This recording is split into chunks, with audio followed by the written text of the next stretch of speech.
नमस्कार दोस्तों, कैसे हैं आप सभी। मैं अंकित गौतम, स्वागत है आपका एक बार फिर से आपके अपनी अभिजात क्लासेस पर। दोस्तों, आज के वीडियो में हम बात करेंगे जो इम्पोर्टेंट क्वेश्चन है, जो महत्वपूर्ण क्वेश्चन है, या हम कहें विभिन्न प्रतियोगी परीक्षाओं में पूछे गए प्रश्नों का आज हम अभ्यास करने जा रहे हैं। ये वही क्वेश्चन है जो हम पहले संधि जो पढ़ चुके हैं। आज हम बात करने वाले हैं स्वर संधि के विषय से संबंधित कुछ महत्वपूर्ण प्रश्नों पर। तो चलिए आज हम अभ्यास करेंगे और बहुत ही विस्तार से इनकी व्याख्या करते हुए हम इनको हल करने का प्रयास करेंगे। तो दोस्तों, आज ये क्वेश्चन जो मैंने लिखे हैं ये स्वर संधि से संबंधित क्वेश्चन है। चलिए आज इन पर हम प्रकाश डालते हैं। पहला क्वेश्चन है चय धन एकदा।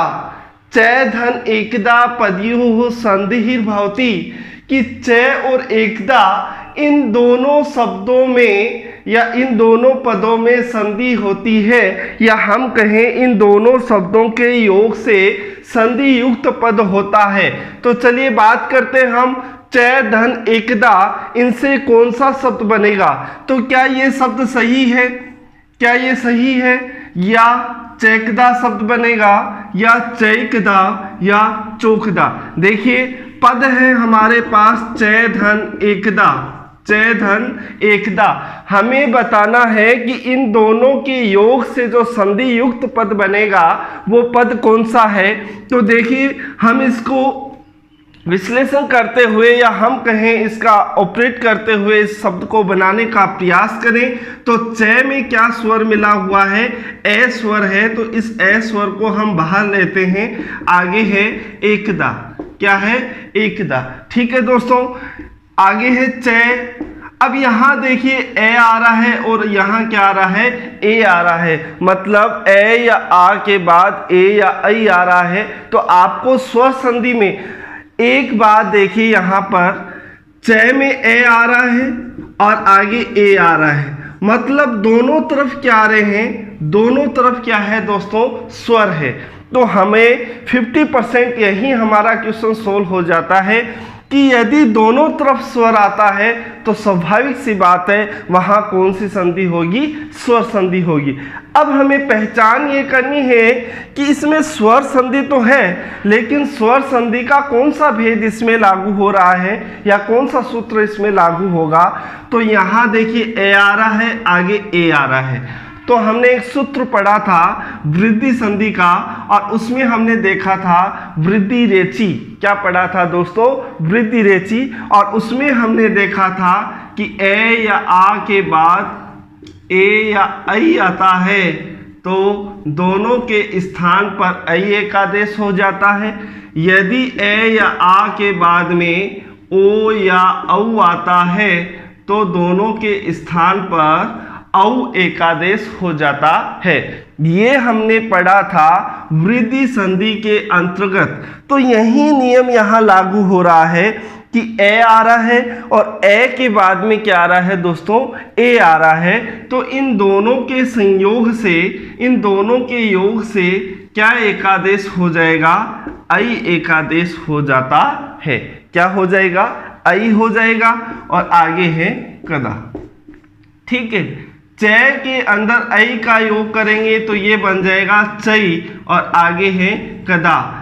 मतलब इसका संधि युक्त पद, इन दोनों पदों का योग करने से जो संधि युक्त पद बनेगा वो पद कौन सा है? चैकदा। तो हमारे ऑप्शन में है चैकदा। ये क्या है? करेक्ट आंसर है, या हम कहेंगे ये इसका आंसर क्या है? सही है। इसके अलावा देखें ये भी नहीं हो रहा है, इनका योग करने से चैकदा, सवाल ही नहीं है ये तो होने का, ये भी नहीं होगा। इसका सही आंसर क्या होगा? चैकदा। ठीक है, अब बढ़ते हैं हम अगले क्वेश्चन की ओर। जो है अगला क्वेश्चन है कि अधोलिखितेषु यण संधे रूपम विद्यते। अधोलिखितेषु मतलब जो नीचे लिखे गए हैं उनमें यण संधि का रूप है। यण संधि का रूप इनमें से कौन सा है ये हमें बताना है। तो देखिए पहला ऑप्शन है प्रत्युपकार है। क्या इसमें यण संधि है? गंगऊ है, विद्यालय है और रमेश है। चलिए आज हम चारों ही शब्दों के ऊपर थोड़ा सा विस्तार से देखने का प्रयास करेंगे। सबसे पहले तो मैं आपको बता देता हूं कि इसका करेक्ट आंसर जो है यण संधि का इन चारों में से कौन सा रूप है, जो है प्रत्युपकार है। कौन सा है दोस्तों?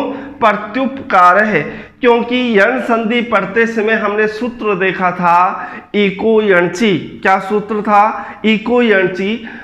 और यण संधि पढ़ते समय मैंने एक आपको पहचान बताई थी कि ऐसा कोई भी शब्द होता है जिसके अंदर यह वह रे आ जाता है। ऐसा कोई शब्द हो जिसके अंदर यह वह और रे हो, स्वर भले ही उसमें कोई भी मिला हो लेकिन यह वह रे हो, और उसके तुरंत पहले वाला वर्ण क्या होना चाहिए? आधा होना चाहिए। वहाँ हमेशा कौन सी संधि होगी? यण संधि होती है। कौन सी संधि होती है? यण संधि। इधर देखिए गंगऊ है, ऊपर कितनी मात्राएं हैं? 2 मात्राएं हैं। और 2 मात्राएं जहां पर आती है शब्द के ऊपर, आपका दिमाग कहाँ जाना चाहिए? वृद्धि संधि के ऊपर। कहाँ जाना चाहिए? वृद्धि संधि के ऊपर।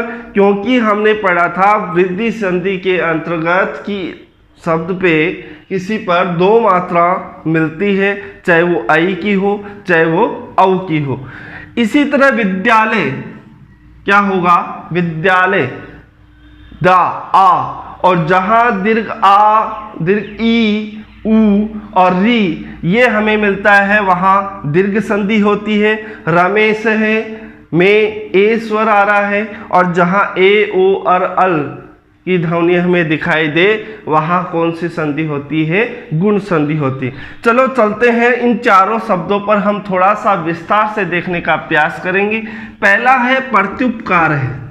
फटाफट देखिए, प्रत्युपकार है, ये आ रहा है और ये से तुरंत पहले वाला वर्ण है, इसका मतलब यण संधि है। और यण संधि के अंतर्गत हमने सूत्र पढ़ा है इको यणची। कौन सा सूत्र देखा था? इको यणची, कि इक के स्थान पर हम क्या कर देते हैं? यण आदेश कर देते हैं। इक के स्थान पर ई, ऊ, री, आर, री, आगे ये वे, रे और ले। कब? असमान स्वर होने पर। कब? असमान स्वर होने पर।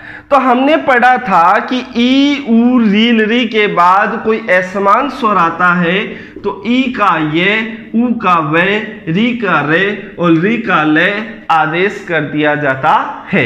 यही शर्त यहाँ लागू होती है। फिर हमने चर्चा की थी कि ऐसा कोई शब्द हो जिसमें यह वह रह हो और तुरंत पहले वाला वर्ण हो, यण संधि होती है। क्लियर? फिर संधि विच्छेद कैसे किया जाए? तो यह जो है उससे पहले जो आधा वर्ण है, अब यहाँ आपको देखना है इसमें कौन सा स्वर है। तो यू में ऊ स्वर मिला हुआ है। क्या मिला हुआ है? ऊ मिला हुआ है।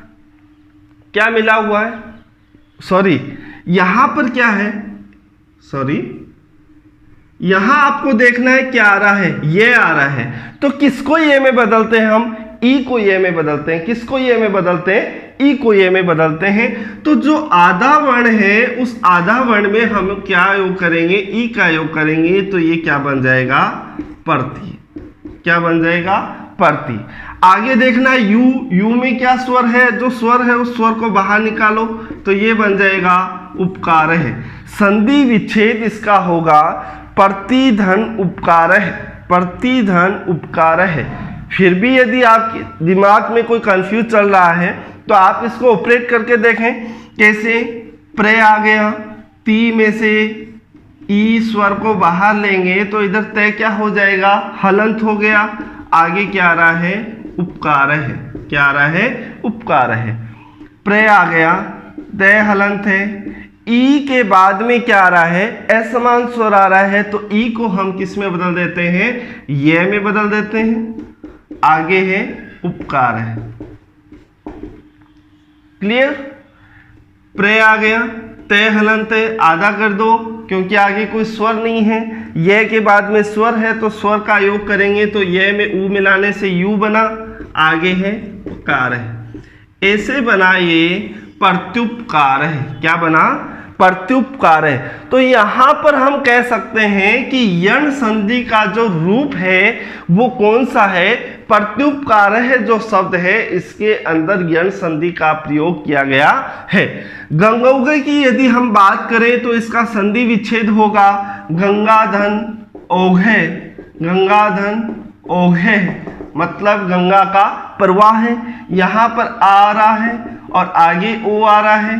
तो आपको पता है कि ए या आ के बाद ओ या औ का योग होने से इनकी जगह क्या एकादेश हो जाता है, औ एकादेश हो जाता है। क्या एकादेश हो जाता है, औ एकादेश हो जाता है। और ऐसे बन जाएगा ये गंगोगे, जो हम वृद्धि रेचि सूत्र के अंतर्गत हम पढ़ते हैं। तो इसमें कौन सी संधि होगी, गंगौघे शब्द में हम कह सकते हैं यहाँ वृद्धि संधि का प्रयोग हुआ है।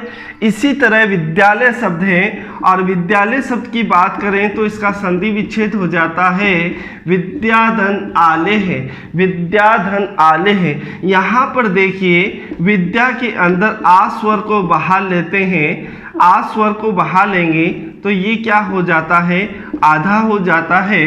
आगे क्या है, आले है, आगे क्या है, आले है। यहाँ पर देखिए आ स्वर आ रहा है और आगे भी क्या आ रहा है, आ स्वर आ रहा है। और हमने सूत्र के अंतर्गत पढ़ा था अकह सवर्णे दीर्घे कि ए ई उ री, ए ई उ और री के बाद में यदि कोई समान स्वर आ जाता है, क्या आ जाता है, समान स्वर आ जाता है, मतलब एक जैसे शब्द वर्ण आ जाते हैं तो वहां इनको क्या हो जाता है, दीर्घ, यहाँ क्या हो जाता है, इनको दीर्घ एकादेश हो जाता है।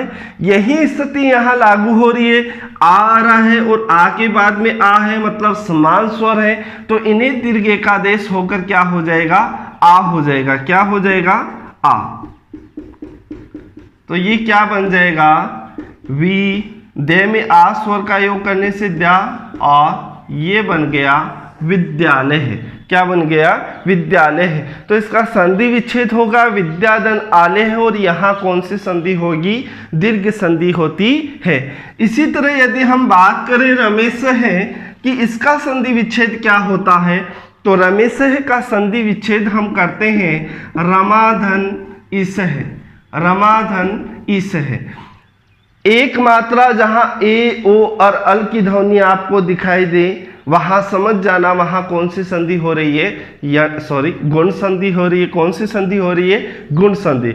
गुण संधि दिमाग में आते ही हमारे गुण संधि का सूत्र दिमाग में आता है, जो पढ़ा था हमने आद गुणे है। क्या पढ़ा था, आद गुणे है, मतलब ए या आ के बाद में क्या पढ़ा था कि ए या आ के बाद में ई या बड़ा ई, ऊ या बड़ा ऊ, री या बड़ा री या री, इनका जब योग होता है तो इनका तो क्या हो जाता है ए, इनका क्या हो जाता है ओ, इनका क्या हो जाता है अर, और यहां हो जाता है अल। यही हमने पढ़ा था गुण संधि के अंतर्गत कि ए या आ के बाद ई या बड़ा ई आ जाता है तो उन दोनों के स्थान पर ए एकादेश हो जाता है। ऊ या बड़ा ऊ आता है तो दोनों के स्थान पर ओ एकादेश हो जाता है। री या बड़ा री आता है तो अर एकादेश हो जाता है, और री आता है तो अल एकादेश हो जाता है। यहाँ पर भी देखिए यही स्थिति लागू हो रही है।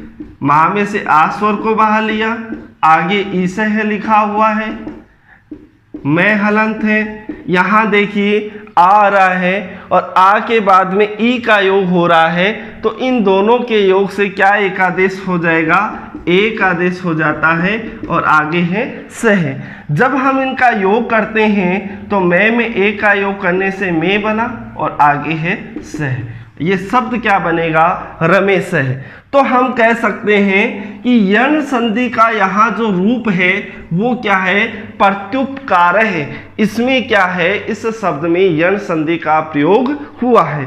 चलो चलते हैं हम अगले एग्जाम्पल की ओर, जो तीसरा क्वेश्चन है। भावके पदस्य संधि विच्छेद भविष्यति, कि जो भावके शब्द है, इस भावके शब्द में संधि विच्छेद होगा। इस भावके शब्द का संधि विच्छेद होगा। हमें ये बताना है कि भावके शब्द का संधि विच्छेद क्या होता है, ये हमें इसमें देखकर बताना है। तो पहला ऑप्शन है भोदन अके, क्या ये सही है? चलिए चलते हैं अगले पर। भौदन अक है। तीसरा ऑप्शन है भावीदन अक है। और चौथा ऑप्शन है भूदन अक है। भूदन अक है। तो पहले एग्जाम्पल इसकी ऑप्शन की ओर चले तो इसमें लिखा है भोदन अक है। भोदन अक है, ठीक है। सबसे पहले तो हमें ये देखना है कि जो भावके शब्द है, ये जो भावके शब्द है, इस भावके शब्द में संधि कौन सी होगी।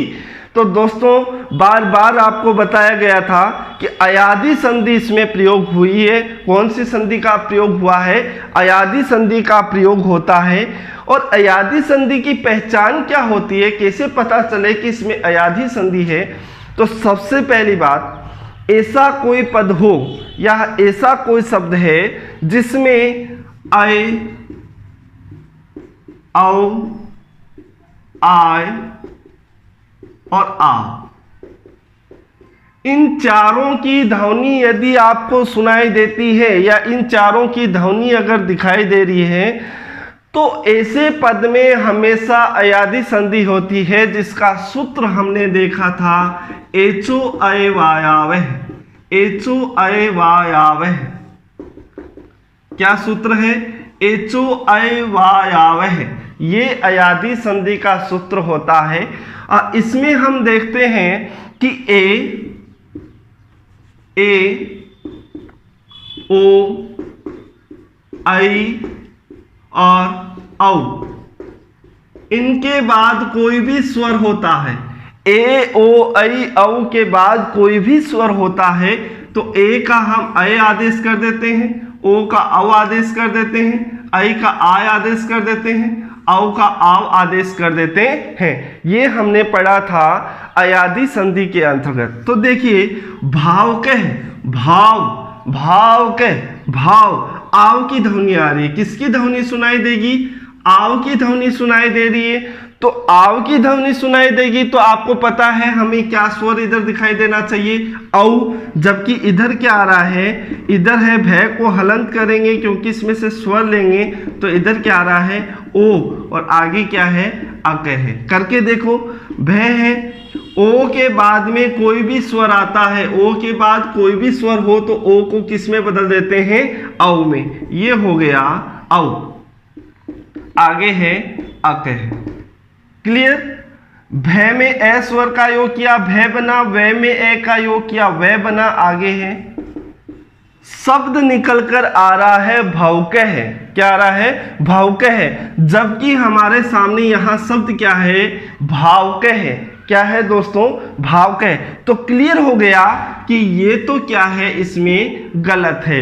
मतलब ये तो होने का सवाल ही नहीं, ये तो क्या हो गया? गलत हो गया। चलिए बात करें हम अगले अगले ऑप्शन पर। भावी दन अक है। भावी, भावी में देखिए यहाँ ई आ रहा है और आगे क्या आ रहा है? ए आ रहा है। तो यहाँ ई कहीं आता ही नहीं है अयादि संधि में। तो ए, ओ, आई और औ के बाद कोई स्वर आता है तो ये भी नहीं होगा, ये भी गलत होगा। भू, ऊ भी नहीं आता है, ये भी गलत हो गया। आगे है भौदन अक है। ये ऑप्शन क्या है? यहाँ पर क्लियर है या हम कहें सही है, क्योंकि भय हलंत हो जाएगा। भाव में से औ को बाहर निकालेंगे। आगे है अक है, भय हलंत है। औ के बाद में कोई स्वर आता है तो औ आ रहा है, और औ के बाद में स्वर भी आ रहा है तो औ का क्या हो जाएगा? आव आदेश हो जाता है। आगे क्या है? अक है। भय में आ का योग किया, भा बन गया। वै में एक का मिलाया, वै। और आगे है क। ऐसे बनाइए भाव के। तो दोस्तों यहाँ सही जो आंसर होगा वो है भौदन अक है। कौन सा है? भौदन अक है। अगले क्वेश्चन की ओर बढ़ते हैं, जो है प्रेजते इति पद केन सूत्रेण सिद्ध्यति। दोस्तों ध्यान से देखिए क्वेश्चन को, प्रेजते इति पद केन सूत्रेण सिद्ध्यति। प्रेजते जो शब्द है इस पद में, यह पद केन सूत्रेण सिद्ध्यति, किस सूत्र से सिद्ध होता है। प्रेजते जो शब्द है वो किस सूत्र से सिद्ध होता है। बात करें हम वृद्धि रेचि, नहीं होगा। वृद्धि रेचि में क्या होता है, आद्गुणे, यहां भी नहीं है। जो हम वृद्धि और आद्गुण दोनों सूत्रों का अध्ययन अभी हम कर चुके हैं। फिर है अध्ययन गुणे, ये क्या है, गुण संज्ञा विधायक सूत्र है, ये भी नहीं है। क्या होगा, इसका सही आंसर होगा एंगी पर रूपम। क्या होगा दोस्तों, एंगी पर रूपम शब्द है प्रेजते। क्या है, प्रेजते। और जिसका संधि विच्छेद क्या होगा, प्रेधन एजते। क्या होगा दोस्तों, प्रेधन एजते। तो यहाँ प्रेजते जो शब्द है ये एंगी पर रूपम सूत्र से सिद्ध हुआ है, या इस सूत्र का इस शब्द में प्रयोग किया गया है। ठीक है, इसी तरह हम बात करें अगले क्वेश्चन की ओर, कस्मिन पदे दीर्घ संधि ही अस्ति। किस पद में दीर्घ संधि है, किस पद में दीर्घ संधि है। ध्यान से देखिए, पहला शब्द है नास्ति, दूसरा है चैयु, तीसरा है वांग्मयम और चौथा है हरिये। तो क्या चेव बिल्कुल क्लियर है। हमने अभी वृद्धि संधि देखी और उसके अंतर्गत हमने देखा था ऐसा कोई भी शब्द होता है जिसके ऊपर ऐ और औ की दो मात्राएं आपको दिखाई देती है, वहां वृद्धि संधि, अधिकतर वहां वृद्धि संधि का प्रयोग होता है। तो यहां देखिए चैव, यहाँ इसका यदि हम संधि विच्छेद करें तो हो जाएगा चै धन एव। कौन सी संधि है इसमें, वृद्धि संधि है। क्लियर। वांग्मयम, हमने एक सूत्र देखा था दोस्तों, व्यंजन संधि का जब हम अध्ययन कर रहे थे वहां एक अनुनासिक संधि आई थी और उसमें हमने देखा था यरो अनुनासिके अनुनासिको वा। क्या सूत्र देखा था, यरो अनुनासिके अनुनासिके अनुनासिको अनुनासिको वा। इस सूत्र का हमने अध्ययन किया था और मैंने आपको कहा भी था, इसकी पहचान आपको बताई थी कि ऐसा कोई भी शब्द होता है, ऐसा कोई भी शब्द होता है जहां दो पंचम वर्ण आ जाते हैं। क्या आ जाते हैं, दो पंचम वर्ण आ जाते हैं, जिसमें पहला जो पंचम वर्ण है वो आपको क्या मिलेगा, आधा मिलेगा, या हम कह सकते हैं वो हलंत वर्ण मिलता है।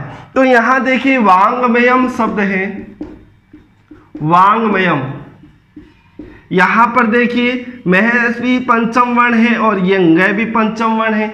ये क्या है, आधा है, ये क्या है, पूरा।